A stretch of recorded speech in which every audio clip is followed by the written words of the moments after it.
Y'all think about that on your way home. Because remember back in the Columbine attacks, remember when the boys went into the high school and they shot up everybody? Well, they were asking a few of those students, they said, you believe in God? Yeah. And some of the students said, yeah. Said, you ready to meet him? Some of those students said, yeah. Over in the Middle East, there are some heavily populated Muslim areas. And you can be brought to trial for being a Christian. And you know what the penalty is? Death. But some of those who were no longer Muslims,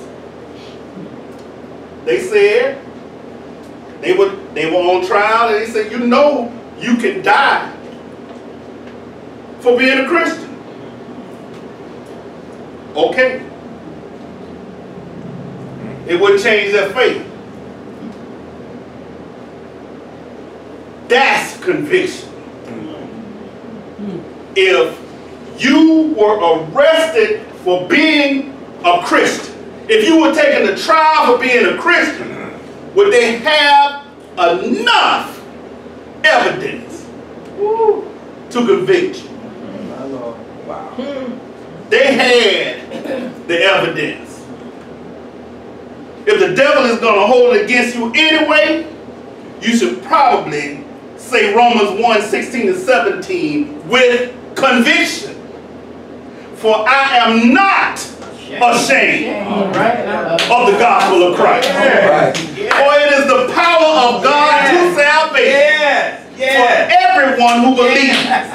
For the Jew first and also for the Greek. For in it the righteousness of God is revealed from faith to faith. As it is written, the just shall live by faith. Amen. Amen. That's good, boy. And then the last two. You have the right to an attorney. And if you can't afford one, an attorney will be provided. Now I've heard people say that God is a mother for the motherless. And I've heard people say that God is a father for the fatherless. But you know what? I can tell you, not what I heard, but what I know, that God is a doctor in the sick room. I can tell you that. I ain't telling you what I heard. I'm telling you what I know. Because I'm still standing here right now after them 2 blood clots in my lung and a blood clot in my leg. And the doctor told me if I had gone home, I would have gone home. So I can tell you. I can tell you that God is a doctor in the sick room. But I can also tell you he's a lawyer in the court. I can tell you he's a lawyer in the courtroom. Because I remember one time going to court and I'm thinking that I've lived a pretty decent life. I'm thinking that I did pretty good so far. But I remember sitting outside of the courtroom, waiting and just sitting on a bench. And then the doors open and I go in and I go have a seat at the defense table. And I look around and the prosecutor is over on his side of the room. And the prosecutor looked real nasty, intimidating. I guess that's his job. And you know, and I'm thinking to myself, you know what, this is the most evil person I've ever seen. Next to 45.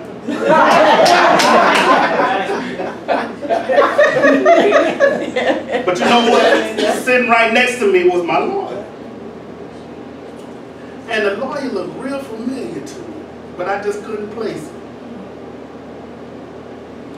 But court was called to order. The judge came in. He came in from his chambers and he came and sat down. He sat down at his bench and he said, "All right, let's get this started." So the prosecutor stood up. The prosecutor said, "My name is Satan." He said, "I'm here to show y'all that why this man belongs in hell." He proceeded to tell all of the lies that I told. He talked about the things that I stole. He talked about how I disregarded people in the past. He talked about my drug addiction and other things in my life, in my past, that I thought were secrets. And the more he talked, the more I was embarrassed. I couldn't look at nobody. I couldn't even look at my lawyers. And then the devil went on to talking about me, and he talked about the sins that I had completely forgotten. As upset as I was, as Satan was airing all my dirty laundry, I was real upset at my lawyer because my lawyer wasn't saying nothing. He wasn't even objecting. And I guess you can't really object if it's the truth.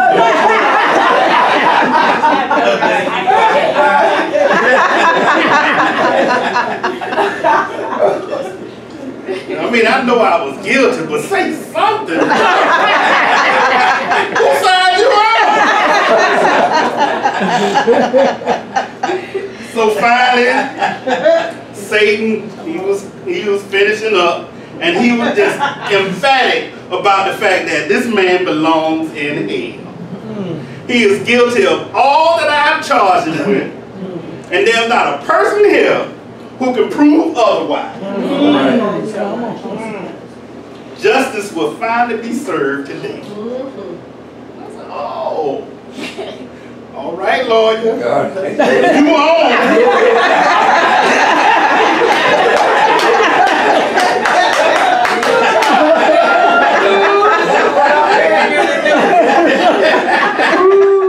So my lawyer got up,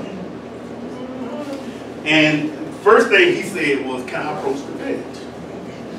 And the judge allowed it, but Satan was like, he was just voicing all his objections. He was like, overrule, sit down. You had your time. And so my lawyer said, he said to the judge, "Thanks, Dad." Thanks, Dad. All right.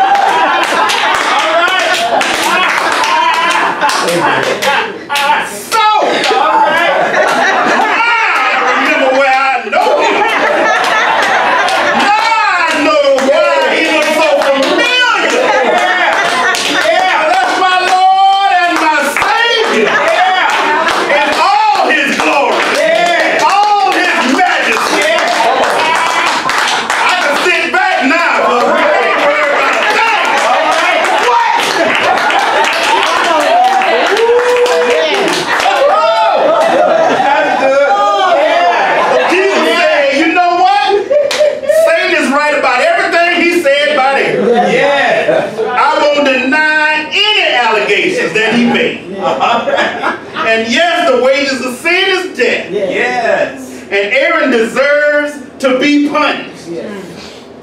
But then Jesus took a deep breath. And he turned to his daddy, the judge. He showed him his feet. And he said, "But guess what? Come on, boy. Come on. I done already paid you."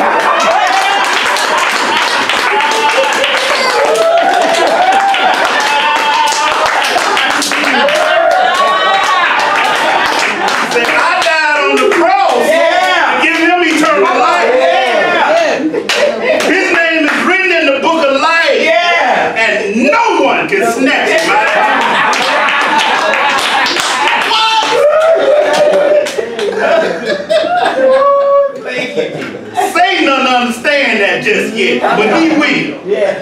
This man is not to be given justice. All right. But he should receive mercy. Yeah.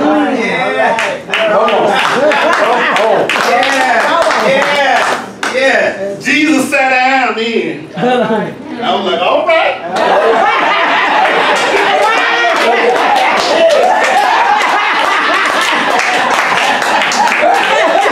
He said,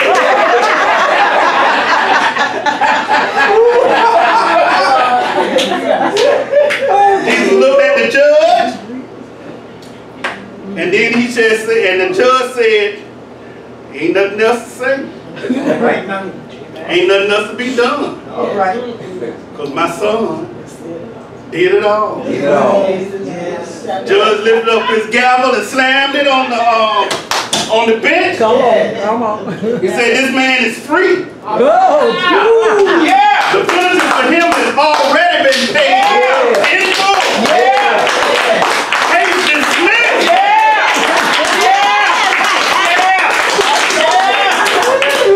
And I can hear Satan. Satan was upset then. And I can hear him raising hell. But I was leaving. He said, I won't give up. I'll win the next one. And I asked Jesus, I said, have you ever lost the case? Jesus smiled at me, and he said, everyone that has come to me and asked me to represent them has received the same verdict. Because it's paid in full.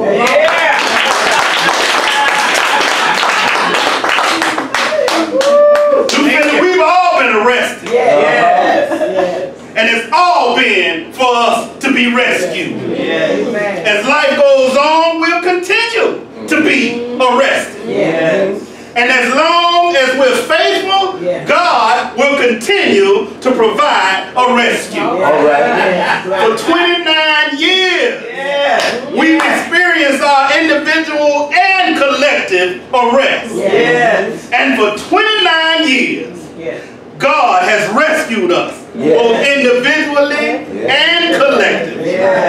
So happy anniversary, New Philadelphia. God bless